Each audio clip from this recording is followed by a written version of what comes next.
प्रणाम. माझं नाव निकिता कृष्णा भुंबे. मी आज तुम्हाला एक छोटीशी लीळा सांगणार आहे. सर्वप्रथम सर्व साधू संतांना व सर्व अचित गोत्र्यांना माझे दंडवत प्रणाम. मी आज तुम्हाला स्मरण कसे करावे ही एक छोटीशी लीळा मी तुम्हाला सांगणार आहे. एकदा स्वामी चक्रधरांचा मुक्काम मंगरुळ येथे असताना चांगदेव भट्ट नावाचे शिष्य स्वामी सोबत होते.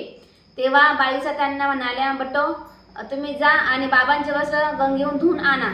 ते नदीवर गेले, वस्त्र धुतले आणि वाळवत टाकले आणि तिथंच रेतीचा खेळ खेळत बसले आणि म्हणायचे, ही श्री पायावरती 2 गुंफा केल्या आणि म्हणायचे, ही श्री चांगदेव रावळांची गुंफा आणि दुसरीकडे बोट दाखवून म्हणायचे, ही श्री प्रभू बाबांची गुंफा. ते खेळामध्ये एवढे मग्न झाले की त्यांना भानही राहिले नाही की टाइम किती झाला, वेळ किती झाला. मग बाईसा स्वामी चक्रधरांना म्हणतात, बाबा बटिका शिवसर का लागेला, अजून जेवला नाही म्हणे, तो खूप उशीर झाला म्हणे, केव्हाचा गेला म्हणे कपडे धुवायला. मग स्वामी चक्रधर त्यांना बघण्यास आले आणि त्यांच्या पाठीमागे येऊन उभे राहिले. ते सावली पाहून डचकले आणि स्वामी चक्रधरांना मागं वळून बघतात आणि स्वामी त्यांना म्हणतात की, भट्टो हे स्मरण खूप उत्तम आहे, तुम्ही आम्हालाही आठवता आणि आमच्यासोबत श्री प्रभू बाबांनाही आठवता.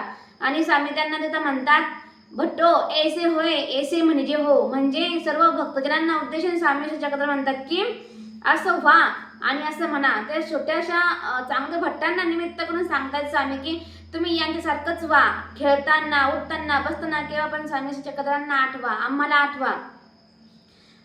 देव माझा मी देवाचा या भावनेने सतत आपण परमेश्वराला आठवत राहिलो पाहिजे.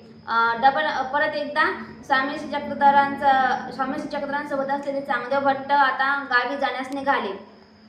मग तेव्हा स्वामी चक्रधर त्यांना म्हणाले, भट्टो त्यांना जाण्यासाठी निघाले तेव्हा त्यांच्या खांद्यावर हात ठेवत त्यांना बोलवण्यास स्वामी पुढे गेले आणि त्यांना म्हणाले, भट्टो तुम्ही आम्हालाही बघितले आणि श्रीप्रभू बाबांनाही बघितले, श्रीप्रभू बाबांच्या लीळा बघितल्या आणि आमच्याही लीळा बघितल्या, तर आम्हाला आठवीत जा हो. आणि दिवसातून 10-20 वेळा आम्हाला आठवीत जा. 10-20 वेळा नाही तरी 7-5 वेळा आम्हाला आठवीत जा.